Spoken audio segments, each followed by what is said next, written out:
ನಮಸ್ಕಾರ ಸ್ನೇಹಿತರೆ, ನಾನು ನಿಮ್ಮ ಪ್ರೀತಿಯ ಸೌಮ್ಯಕರು. ನಿಮ್ಗೆಲ್ರಿಗೂ ನನ್ನ ಚಾನಲ್ಗೆ ಸ್ವಾಗತ. ಎಲ್ಲರೂ ಹೇಗಿದ್ದೀರಾ? ಎಲ್ಲ ಚೆನ್ನಾಗಿದ್ದೀರಾ ಅಂತ ಅಂದ್ಕೊಂಡಿದ್ದೀನಿ.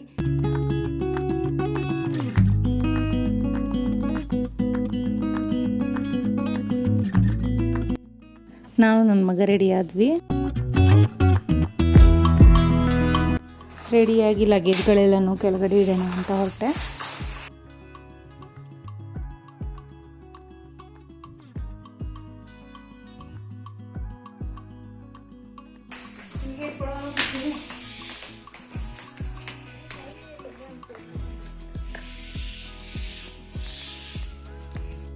ನಾನು ನನ್ನ ಫ್ರೆಂಡ್ ದಿವ್ಯ ಅವರು ಒಟ್ಟಿಗೆ ಹೊರಟಿದ್ದೀವಿ ಊರಿಗೆ. ಅವ್ರ ಮನೇಲಿರೋ ಲಗೇಜ್ಗಳೆಲ್ಲ ತಂದಿಡೋಣ ಅಂತ ಅವ್ರ ಮನೆಗೆ ಹೋದೆ.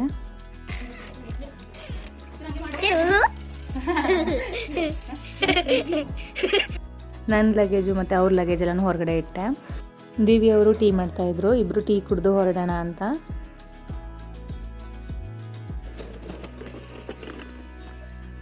ಚಿರು ಚಿರು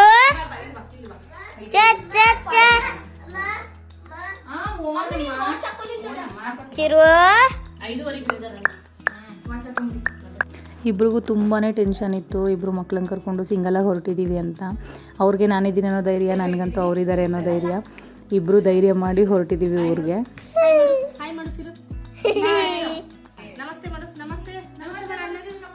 ಗಾಡಿ ಬರಬೇಕಾಗಿತ್ತು, ಗಾಡಿಗೋಸ್ಕರ ವೆಯ್ಟ್ ಮಾಡ್ತಾ ಕೂತಿದ್ವಿ. ಗಾಡಿ ಬಂತು, ಗಾಡಿಗೆ ಲಗೇಜ್ ಎಲ್ಲ ಇಟ್ಕೊಂಡು ಹೊರಟ್ವಿ.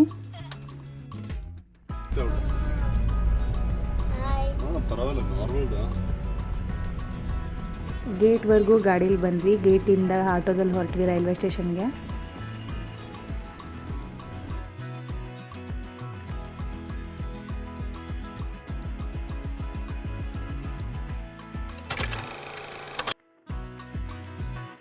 ಇದೇ ಪಠಾನ್ಕೋಟ್ ರೈಲ್ವೆ ಸ್ಟೇಷನ್. ನನ್ನ ಮಗ ಅಂತೂ ಒಂದು ಸಲನೂ ಟ್ರೈನಲ್ಲಿ ಜರ್ನಿ ಮಾಡಿರಲಿಲ್ಲ, ಹಾಗೆ ರೈಲ್ವೆ ಸ್ಟೇಷನ್ ಕೂಡ ನೋಡಿರಲಿಲ್ಲ. Chinnu first time railway station ನೋಡ್ತಾ ಇರೋದು ಈಗ.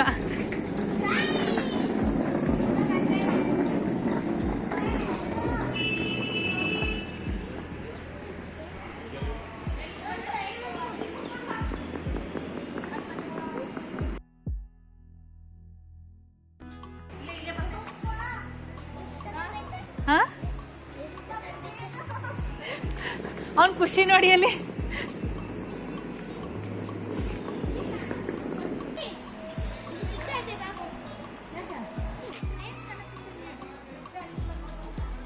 ಹಾ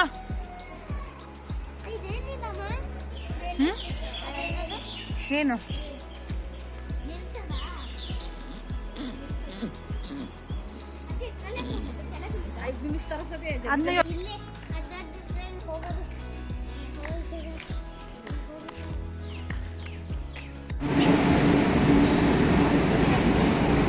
ದುರ್ಗನ್ ನೋಡಿದ್ಲಲ್ಲ.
ಸೊ ಫೈನಲಿ ನಮ್ಮ ಟ್ರೈನ್ ಬಂತು ಇವಾಗ.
ನನ್ನ ಮಗ ಫಸ್ಟ್ ಟೈಮ್ ಟ್ರೈನ್ ಜರ್ನಿ ಮಾಡ್ತಿರೋದನ್ನ ಫುಲ್ ಎಂಜಾಯ್ ಮಾಡ್ತಾ ಇದ್ದಾನೆ. ಎಲ್ಲ ಒಂಥರ ಡಿಫ್ರೆಂಟಾಗಿ ನೋಡ್ತಾ ಇದ್ದಾನೆ.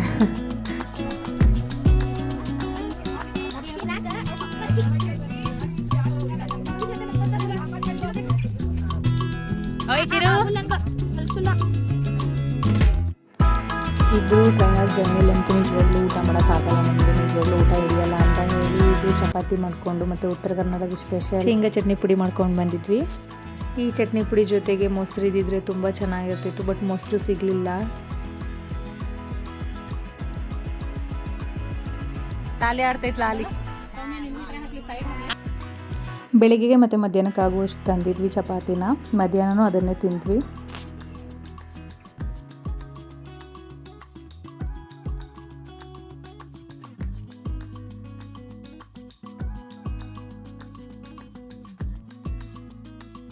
ನಮಗಂತೂ ತಿಂಡಿ ತಿಂದಾದ್ಮೇಲೆ ಮೈಂಡ್ ಫ್ರೆಶ್ ಆಗಬೇಕು ಅಂದರೆ ಟೀ ಕುಡಿಲೇಬೇಕು. ಸೊ ಟೀ ಕುಡಿದ್ವಿ. ಬೆಳಗ್ಗೆ ಬೇಗ ಟ್ರೈನ್ ಇತ್ತು ಅಂತ ಬೆಳಗ್ಗೆ 3 ಗಂಟೆಗೆ ಎದ್ದು ನಾವು ರೆಡಿ ಆದ್ವಿ. ಹಾಗಾಗಿ ಮಲ್ಕೊಂಬಿಡೋಣ, ಸ್ವಲ್ಪ ಹೊತ್ತು ಡೆಲ್ಲಿವರೆಗೂ ರೆಸ್ಟ್ ಮಾಡ್ಕೊಳ್ಳೋಣ ಅಂತ ಅಂದ್ಬಿಟ್ಟು ಮಲ್ಕೊಂಡ್ವಿ. ಚಿರು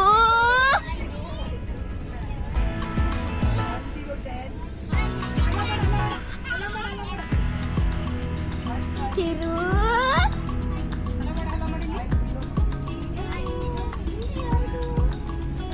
ದುರ್ಗಾ ನೆಂದು ವಿಡಿಯೋ ಆಗ್ತಾ ಇದ್ದೆ, ಮರಿಬೇಡ ಆಯ್ತಾ. ನಮಗಂತೂ ಈ ಸೈಡ್ ಊಟನೇ ಹಿಡಿಯಲ್ಲ ಅಂದರೆ ಟ್ರೈನ್ ಊಟ ಅಂತೂ ಇನ್ನೂ ಹಿಡಿಯಲ್ಲ ಅಂತ ಗೊತ್ತಿತ್ತು. ಸೊ ಹಾಗಾಗಿ ತುಂಬ ಸ್ನ್ಯಾಕ್ಸ್ಗಳು ತೊಗೊಂಬಂದಿದ್ವಿ. ಎದ್ದು ಸ್ನ್ಯಾಕ್ಸ್ ತಿಂದು ಟೀ ಕುಡಿದ್ವಿ.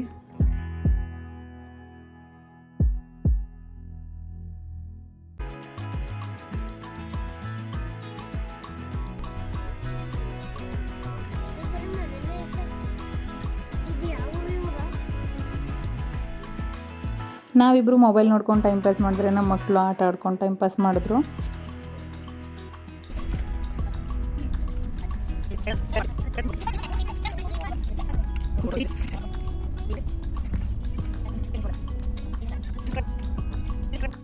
ಉತ್ತರ ಕರ್ನಾಟಕದ ಇನ್ನೂ ಸ್ಪೆಷಲ್ ಅಂದರೆ ಮಂಡಕ್ಕಿನೂ ಮಾಡ್ಕೊಂಡು ಬಂದಿದ್ವಿ ನಾವು ಟ್ರೈನಲ್ಲಿ ತಿನ್ಕೊಂಡು ಹೋಗೋಣ ಅಂತ.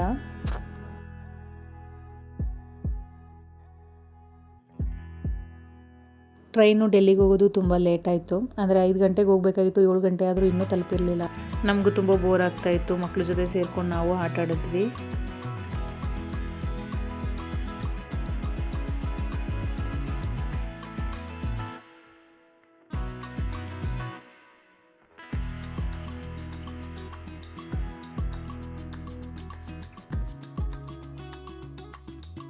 ಡೆಲ್ಲಿಗೆ ಟ್ರೈನು ರಾತ್ರಿ 10:30ಗೆ ಬಂತು ಫೈನಲ್ ಆಗಿ.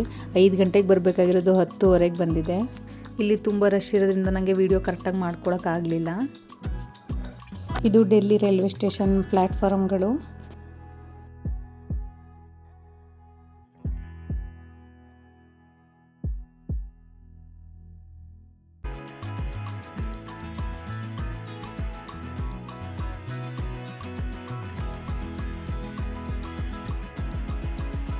ಈ ರಶಲ್ಲಿ ನಾವಿಬ್ಬರೇ ಆಗಿದ್ರೆ ತುಂಬ ಹಿಂಸೆ ಆಗೋದು ಲಗೇಜ್ ಎಲ್ಲ ತೊಗೊಂಡು ಹೋಗೋದಕ್ಕೆ. ಅದಕ್ಕೆ ನಮ್ಮ ಮನೆಯವರು ಅವ್ರ ಫ್ರೆಂಡ್ಗೆ ಹೇಳಿ ಕಳಿಸಿದ್ರು ನಮ್ಮನ್ನು ಪಿಕಪ್ ಮಾಡೋದಕ್ಕೆ ಅಂತ.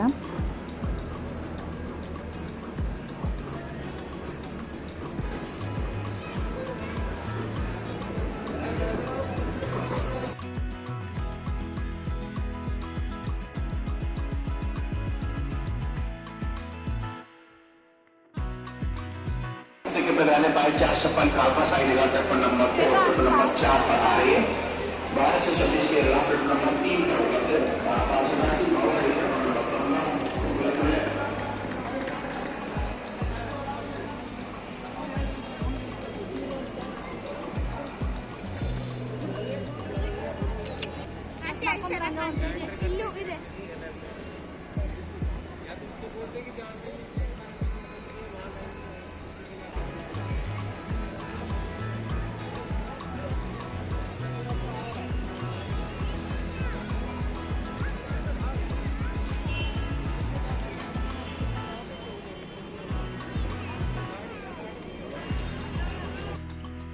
ಡೆಲ್ಲಿ ರೈಲ್ವೆ ಸ್ಟೇಷನ್ನಿಂದ ನಿಜಾಮುದ್ದೀನ್ ರೈಲ್ವೆ ಸ್ಟೇಷನ್ಗೆ ಟ್ಯಾಕ್ಸಿಲಿ ಹೊರಟ್ವಿ.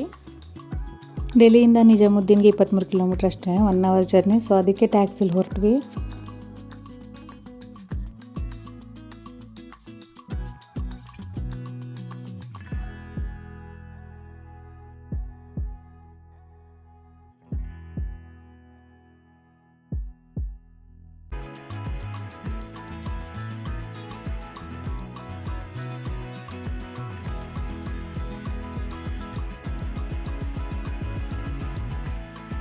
ಡೆಲ್ಲಿಯಿಂದ ನಿಜಾಮುದ್ದೀನ್ಗೆ ಹೋಗ್ಬೇಕಾದ್ರೆ ನಾವು ಇಂಡಿಯಾ ಗೇಟ್ ರೋಡಲ್ಲೇ ಹೋದ್ವಿ.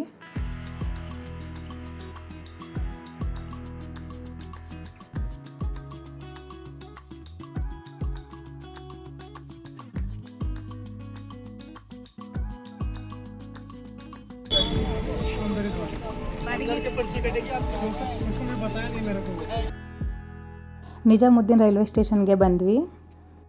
ಅಣ್ಣವ್ರ ಫ್ಯಾಮಿಲಿ ಎಲ್ಲ ಡೆಲ್ಲಿಲೇ ಇರೋದ್ರಿಂದ ಬನ್ನಿ ಮನೆಗೆ ಹೋಗೋಣ ಅಂತ ತುಂಬ ಹೇಳಿದ್ರು. ರೆಸ್ಟ್ ಮಾಡ್ಕೊಂಡು ಬರ್ಬೋದು, ಬೆಳಗ್ಗೆ ನಾನೇ ಬಿಟ್ಕೊಡ್ತೀನಿ ಅಂತ. ಆದರೆ ಬೆಳಿಗ್ಗೆ 5 ಗಂಟೆಗೆ ಟ್ರೈನ್ ಇರೋದ್ರಿಂದ ನಾವು ಅಲ್ಲಿ ಸುಮ್ಮನೆ ಹೊರಟು ಎಲ್ಲ ಹಿಂಸೆ ಆಗುತ್ತೆ, ಪಾಪ ಅವ್ರಿಗೂ ಹಿಂಸೆ ಕೊಡೋದು ಬೇಡ ಅಂತ ಹೇಳಿ ನಾವು ವೆಯ್ಟಿಂಗ್ ರೂಮಲ್ಲಿ ಇರ್ತೀವಿ ಅಂತ ಹೇಳಿದ್ವಿ.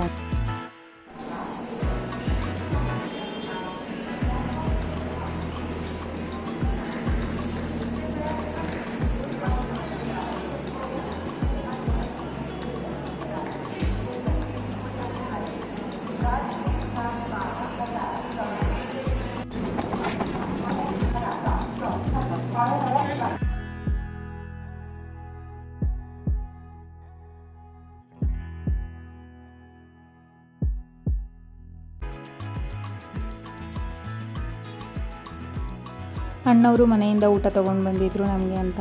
ವೆಜಿಟೇಬಲ್ ಪಲಾವ್ ಮತ್ತು ಚಪಾತಿ ಮತ್ತು ಹೆಸ್ರುಕಾಳು ಪಲ್ಯ, ಅದ್ರ ಜೊತೆಗೆ ಸಲಾಡ್ ಎಲ್ಲ ತೊಗೊಂಡು ಬಂದಿದ್ರು.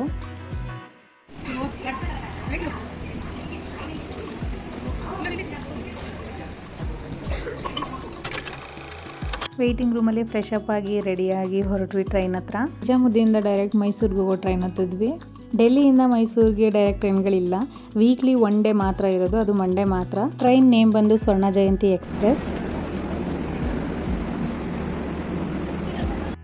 ಟ್ರೈನ್ ಜರ್ನಿ ಮತ್ತೆ ಸ್ಟಾರ್ಟ್ ಆಯಿತು. ಈ ಟ್ರೈನಲ್ಲಿ ನಾವು 2 ಡೇಸ್ ಜರ್ನಿ ಮಾಡಬೇಕು.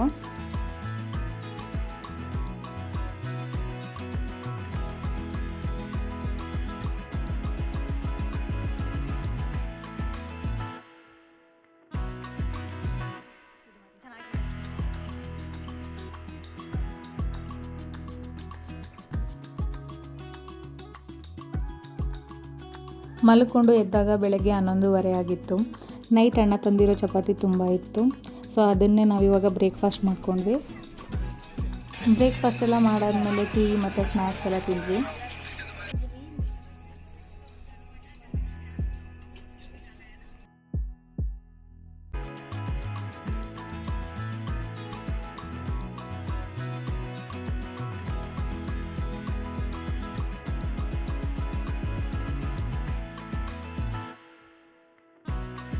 ನಮ್ಮ ಮಕ್ಕಳಿಗೆ ಪಕ್ಕದ ಸೀಟಲ್ಲಿ 2 ಫ್ರೆಂಡ್ಸ್ ಸಿಕ್ಕಿದ್ರು.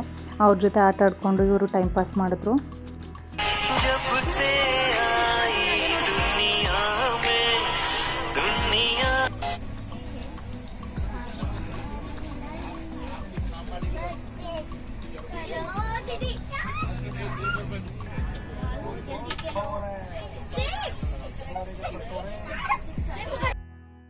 ಟ್ರೈನಲ್ಲಿ ಊಟ ತೊಗೊಂಡ್ವಿ, ಪರವಾಗಿಲ್ಲ, ಟೇಸ್ಟು ಚೆನ್ನಾಗಿತ್ತು.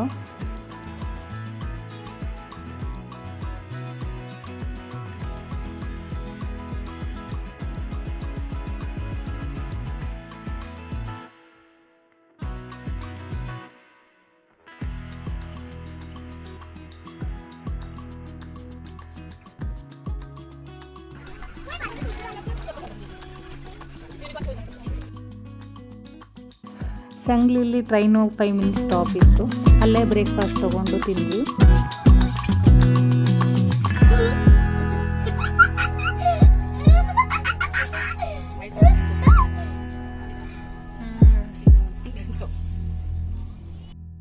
ಬೆಳಗಾಂ ಬಂತು. ದಿವ್ಯವರು ಬೆಳಗಾಮಲ್ಲಿ ಇಳ್ಕೊಂಡ್ರು.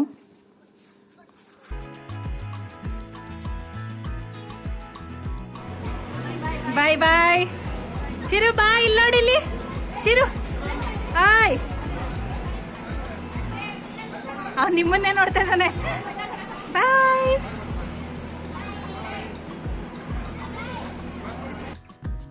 ದಿವ್ಯವರಮ್ಮ ನಮಗೆ ಅಂತ ಮಧ್ಯಾಹ್ನ ಲಂಚ್ಗೆ ಪಲಾವ್ ಮತ್ತು ಮೊಸರು ಗೊಜ್ಜು ಸ್ವಲ್ಪ ತಿಂಡಿಗಳು ಎಲ್ಲ ತೊಗೊಂಡು ಬಂದಿದ್ರು.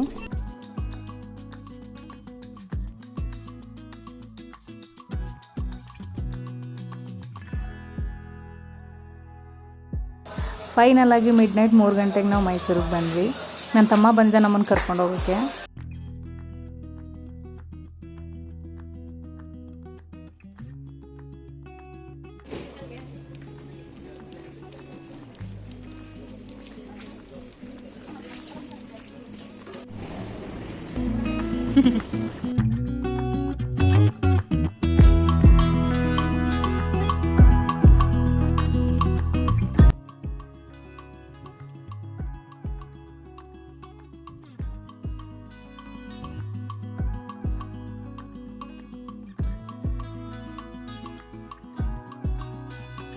ಮೈಸೂರಲ್ಲಿರೋ ನಮ್ಮ ಅತ್ತೆ ಮನೆಗೆ ಹೋದೆ ನಮ್ಮ ಅತ್ತೆ ನಾನು ಬರ್ತೀನಿ ಅಂತ ನನಗೋಸ್ಕರ ಊಟನೂ ಮಾಡ್ದೇ ನನ್ನ ಜೊತೆ ಊಟ ಮಾಡೋಣ ಅಂತ ಕಾದಿದ್ದಾರೆ. ಮಿಡ್ ನೈಟಲ್ಲಿ ಬಂದು ಊಟ ಮಾಡ್ತಾಳೆ ಅಂತ ಯೋಚನೆ ಮಾಡಿದ್ದಾರೆ ನೋಡಿ ಇವರು.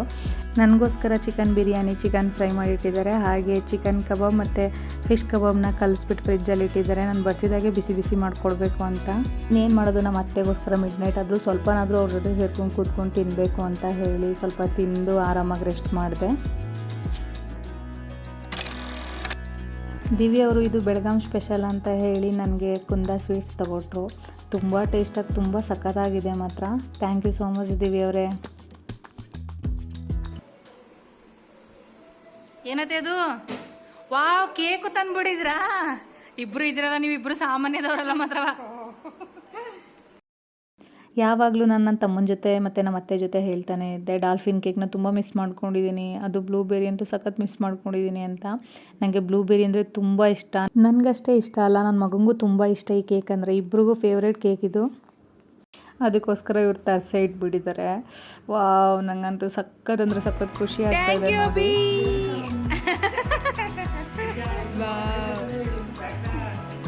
ಮಸ್ತ್.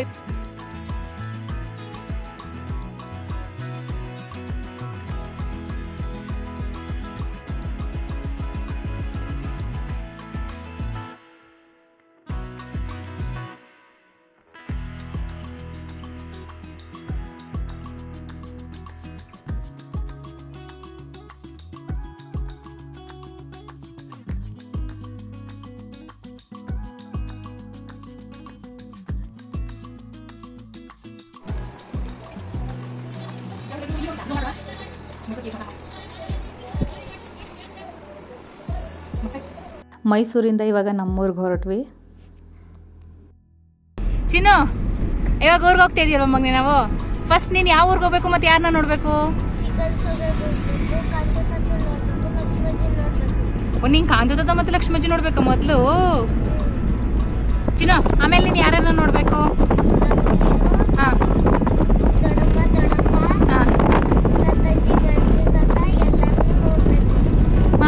ಎಲ್ಲರೂ ನೋಡ್ಬೇಕಾ ನೀನು? ಫುಲ್ ಖುಷಿ ಆಯ್ತಾಯ್ತಾ? ಎಷ್ಟು ಖುಷಿ ಆಯ್ತೈತೆ?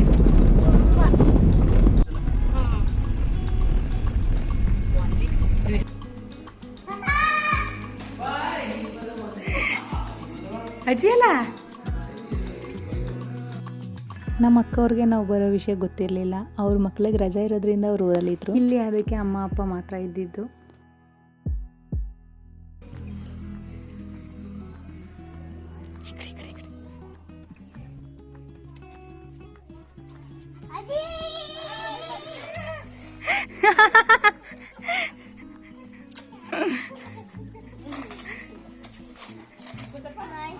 ಅಮ್ಮ ಇವಾಗ ಚೆನ್ನಾಗಿದ್ದೀವ? ಅಮ್ಮ ಅಪ್ಪನ ಮಾತಾಡಿಸ್ಕೊಂಡು ಅವ್ರ ಜೊತೆ ಸ್ವಲ್ಪ ಹೊತ್ತಿದ್ದು ನಾವು ನಮ್ಮ ಅಮ್ಮನ ಮನೆಗೆ ಹೊರಟು.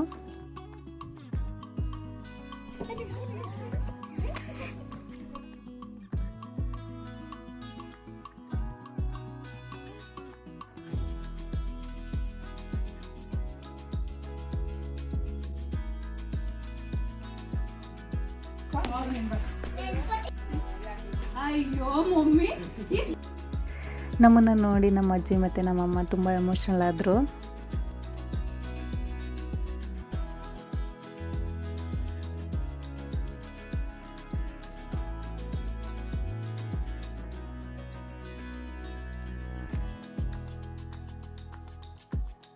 ನಾನು ಬಂದಿದ್ದ ದಿನವೇ ಶಾಪಿಂಗ್ ಹೋಗುವಾಗ ಆಯಿತು. ಯಾಕಂದರೆ ನನ್ನ ತಮ್ಮ ಕಟ್ಟಿರೋ ಪುಟ್ಟು ಮನೆದು ಗೃಹ ಪ್ರವೇಶದ ಪೂಜೆಯಲ್ಲಿ ಲಕ್ಷ್ಮಿಗೆ ಕೂರಿಸ್ತೀವಿ. ಆ ಲಕ್ಷ್ಮಿಗೆ ಸ್ಯಾರಿ ತರಬೇಕಾಗಿತ್ತು. ಅದಕ್ಕಾಗಿ ನಾನು ಮೈಸೂರಿಗೆ ಹೋದೆ ಶಾಪಿಂಗ್ಗೆ. ಪ್ಲೀಸ್ ಸ್ನೇಹಿತರೆ, ನನಗೆ ಕ್ಷಮಿಸ್ಬಿಡಿ. ತುಂಬ ವೀಡಿಯೋಗಳು ಡಿಲೀಟ್ ಆಗಿದ್ದಾವೆ ಮತ್ತು ಸ್ವಲ್ಪ ವೀಡಿಯೋಗಳನ್ನ ಹಾಕೋಕ್ಕಾಗಿಲ್ಲ. ಸೊ ಹಾಗಾಗಿ ಸ್ವಲ್ಪ ಇದೆ ನಾನು ಊರಿಗೆ ಬಂದಿದ್ದು. ಸೊ ಯಾರೂ ಬೇಜಾರು ಮಾಡ್ಕೋಬೇಡಿ, ಹಾಗೆ ಕೋಪ ಮಾಡ್ಕೋಬೇಡಿ.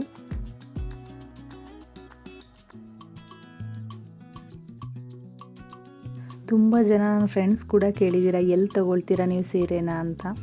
ನಾನು ಜಾಸ್ತಿ ಸೀರೆ ತೊಗೊಂಡಿರೋದು ಮೈಸೂರು ರಾಜಶ್ರೀ ಸಿಲ್ಕಲ್ಲಿ. ಇಲ್ಲಿ ಸ್ಯಾರಿಗಳ ಕ್ವಾಲಿಟಿ ಅಂತೂ ಮಸ್ತ್ ಇರುತ್ತೆ, ಕ್ವಾಲಿಟಿ ಬಗ್ಗೆ ಮಾತಾಡೋಗೇ ಇಲ್ಲ. ಹಾಗೆ ಡಿಸೈನ್ ಕೂಡ ಅಷ್ಟೇ, ಇವ್ರ ಹತ್ರ ತುಂಬ ಡಿಸೈನ್ ಸ್ಯಾರೀಸ್ಗಳಿದ್ದಾವೆ. ನೀವೇನಾದರೂ ಮೈಸೂರವರೇ ಆಗಿದ್ದರೆ ಒಂದ್ಸಲ ವಿಸಿಟ್ ಮಾಡಿ ನೋಡಿ ಅಂತ ಹೇಳ್ತೀನಿ, ಯಾಕೆಂದರೆ ಅಷ್ಟು ಚೆನ್ನಾಗಿರುತ್ತೆ.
ಈ ವಿಡಿಯೋ ನಿಮಗೆ ಇಷ್ಟ ಆಗಿದ್ರೆ ಪ್ಲೀಸ್ ಲೈಕ್ ಮಾಡಿ, ಹಾಗೆ ನಿಮ್ಮ ಫ್ರೆಂಡ್ಸ್ಗೆ ನಿಮ್ಮ ಫ್ಯಾಮಿಲೀಸ್ಗೆಲ್ಲ ಶೇರ್ ಮಾಡಿ.